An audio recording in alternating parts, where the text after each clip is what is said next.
Take a second to imagine you're flying high above the state of Georgia. Below you, the land changes dramatically. From forested mountains to winding rivers, then falling waters and swampy wetlands, all the way to the barrier islands along the coast. That's a lot of different landscapes for one state.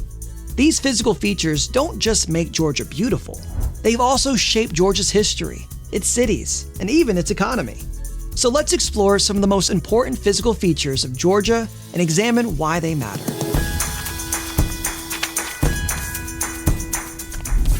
Up first, we have the Appalachian Mountains in North Georgia.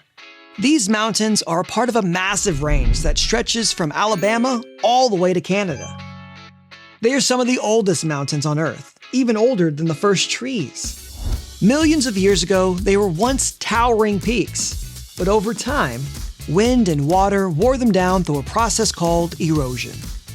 Today, these scenic mountains attract tourists who come to hike, camp, and explore the region. One of the most popular destinations for visitors is Georgia's highest peak, Brasstown Bald. It rises more than 4,700 feet above sea level.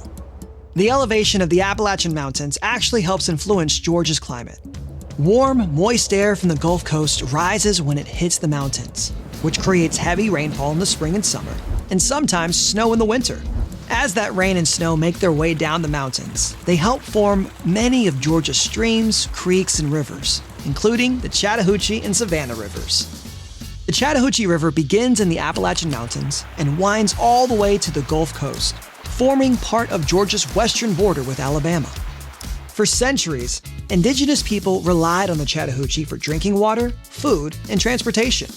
Later, white settlers used it to move goods, especially between the Gulf and the city of Columbus. Today, the Chattahoochee is still a lifeline for Georgia. Millions of people depend on it for drinking water.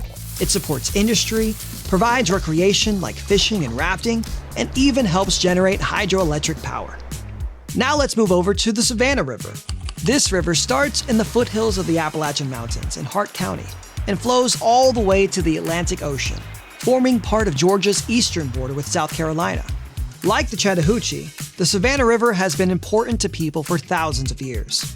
Indigenous people first lived along its banks, and in the 1500s, Spanish explorer Hernando de Soto was the first European known to cross the Savannah River. Later, James Oglethorpe, the founder of the colony of Georgia, chose a spot along the river to build the colony's first city, Savannah. Today, the Savannah River remains incredibly important to the state. It provides drinking water, supports recreation, and connects to the port of Savannah, where massive cargo ships carry goods between Georgia and the rest of the world. The river also helps support communities, irrigate farms, and cool nuclear power plants. Both the Chattahoochee and Savannah rivers show just how important Georgia's waterways have been throughout history, and how they continue to shape life in the state today. As rivers like the Chattahoochee and Savannah flow south across Georgia, they eventually reach a dramatic change in the landscape known as the Fall Line. The Fall Line is a wide zone that separates Georgia's two largest regions, the hilly Piedmont and the flat coastal plain. In fact, it used to be Georgia's coastline millions of years ago. As rivers flow from the higher Piedmont down to the lower coastal plain, the land suddenly drops in elevation. This creates rapids and waterfalls, giving the Fall Line its name. In the past, these waterfalls made rivers difficult to travel upstream by boat. Because boats couldn't go any further upstream once they hit the fall line, goods had to be unloaded at these points. Over time, trading posts grew into towns, and towns grew into cities. But the rushing water also created a powerful source of energy. Early settlers built mills along the fall line to use the moving water for power. This is known as hydropower.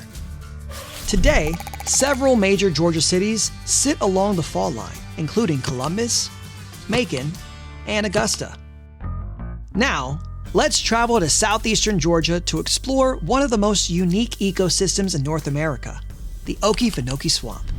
Covering about 700 square miles, the Okefenokee is the largest blackwater wetland ecosystem in North America.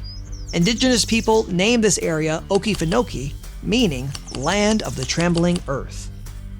The name refers to thick layers of peat, or partially decayed plants that build up over time that create soft ground that can shake or tremble when you walk on it. With its rich supply of fresh water, plants, and animals, the Okefenokee has supported people living in and around it for thousands of years. While the swamp is largely protected from development, that wasn't always the case. In the early 1900s, much of the swamp was logged for timber. Developers even tried to drain the Okefenokee to turn it into farmland. But in 1937, President Franklin D. Roosevelt protected most of the area by creating the Okefenokee National Wildlife Refuge. Today, the swamp is home to an abundance of plants and animals, including endangered species.